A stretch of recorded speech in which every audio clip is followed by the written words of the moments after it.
10 months ago, I got into an internet argument with some clown that claimed that the Milwaukee Gen 3 hammer drill was a 1500 watt tool.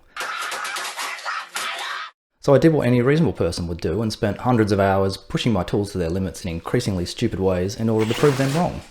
There were some pretty surprising results, and the drill was definitely one of them.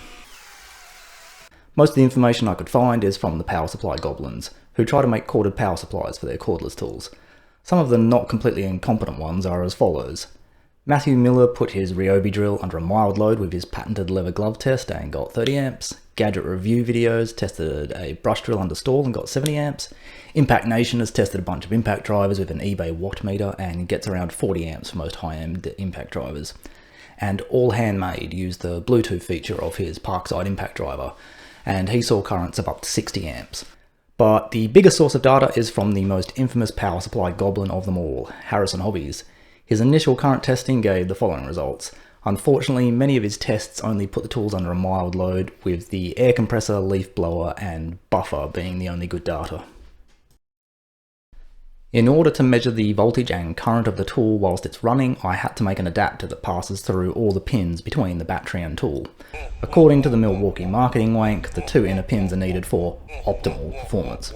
All the pins connect straight through in the shortest distance I could manage, except for the ground terminals, which are joined by a thick cable that extends out the front so that we can use a clamp meter to measure the current. Other testers have used eBay watt meters, but I wanted something that added as little electrical resistance as possible and that was easy to swap batteries and tools. The meters are mounted to the meter maid so that a phone can record the values, and a 12 amp hour battery was used for all the tests. It's kinda stupid on smaller tools, but the purpose of this test is to see what the maximum performance of each tool is, so we need to use the most powerful battery. First up is the Surge impact driver. No load power is 2.6 amps or 53 watts, which is the lowest in this test. Driving small screws is only about 260 watts, but 400 watts for bigger screws. To test the max current, I put a Phillips bit in a vise and let it rip, and it broke a lot quicker than I thought. So 500 watts is the most power this tool will ever draw. The older compact impact wrench was 17 amps when driving a 32mm auger and 20.5 amps when held still. So 400 watts is its max draw, which is quite a bit less than the Surge. I was expecting these tools to have the same max power draw.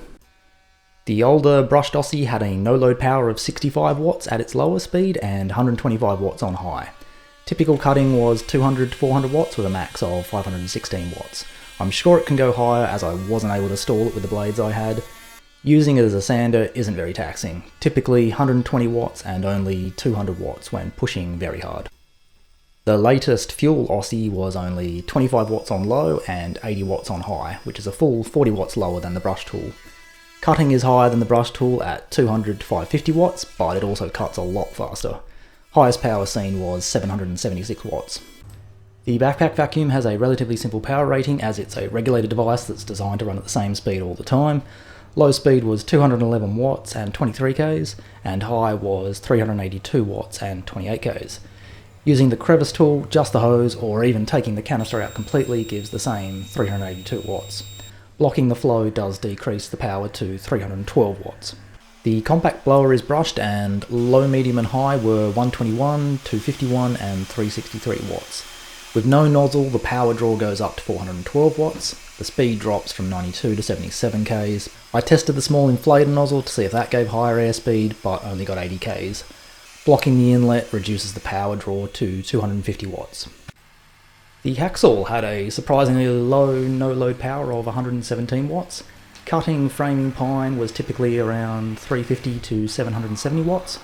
Pushing really hard gets over 1000 watts, and doing stupid stuff like intentionally twisting and binding the blade gets us up to 1500 watts, but I suspect it can go over 1800 watts. The Roto hammer had a no-load power of 192 watts for drill only, 196 watts for hammer only, and 279 watts for hammer and drill.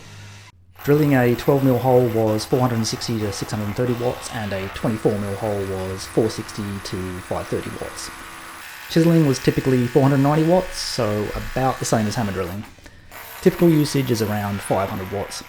Putting it in drill only and intentionally binding up a hole saw gave us 1490 watts before the clutch slipped, so 1500 watts is probably the max this tool will ever see, and only if you're a complete numpty that can't drill straight. I think 700 watts is the most it'll see in normal use. Hammer drill no load was 107 watts. Drilling 13mm holes in pine was 300 to 600 watts. A 32mm auger is typically 700 to 940 watts, but pushing as hard as I could showed some pretty crazy currents, often over 100 amps. I saw a few spikes of 1800 watts and even one at 2500. This is stupidly high for such a small motor, and I definitely need to do some further testing to see if it can sustain this power and how hot it gets in doing so. Circular saw no load was a fairly high 160 watts. Cutting is typically 400 to 940 watts, and going beyond that actually makes the saw cut slower. Pushing it really hard got it up to 1580 watts and even a spike of 1770 watts, but no one would ever push it this hard. Angle grinder no load was 100 watts. Typical usage is about 400 to 770 watts for cutting. You can go up to 1500 watts when pushing hard, but this isn't recommended as it just wears out the disc faster. Grinding is similar, with anything over 900 watts being jumpy and hard to control. Setting up to cut with a grinder disc allowed me to load it up gradually, and I got an 11-second run of over 1300 watts, and I could reliably get it over 1700 watts without stalling. Highest power was 2500 watts at stall, and RPM had dropped to 40% of the no-load RPM. This is easily the thirstiest tool in the test. Die grinder no load was 180 watts, which is nearly double the angle grinder. This is surprising, as I would have thought the angle grinder would have more friction. Typical use is 230 to 500 watts, above that and it gets jumpy. Above 900 watts requires pushing unreasonably hard, and max power seen was 2400 watts when pushing stupidly hard. The next three tools are all just different extensions for the Quik-lok power head. First up is line trimmer. Its no load power was 160 watts in low and 265 watts in high. In low speed, which is what I normally use, typical power was 250 to 340 watts, with peaks of 400. In high speed it was 280 to 560 watts, with peaks of 850 watts. Hedge trimmer no load was 65 watts in low and 100 watts in high. Typical use was 90 to 390 watts in low. I didn't test it in high. Pole saw no load was 90 watts in low and 130 watts in high. This is about half the no load power of the line trimmer, which I was surprised by. Typical use is 350 to 860 watts. Getting over 880 watts requires wielding it like a pole axe, so that's not going to happen in normal usage unless you're training for a zombie apocalypse. Highest power I saw was 1770 watts. The lowest powered tools were the Hedge trimmer, compact impact wrench, and surge, which were typically around 300 watts. The Aussie's line trimmer, vacuum, and compact blower were around 400 watts. The Aussies could be considered low or medium powered tools depending on how hard you use them. The medium powered tools operate around 15 to 30 amps or 300 to 600 watts. This group included the rotor hammer, recip, die grinder, and hammer drill. The die grinder and hammer drill can be considered high-powered tools when pushed hard, but I think they're unlikely to be used this hard in normal use. But then again, there's always some Billy Bob that likes to attach earth augers to these things.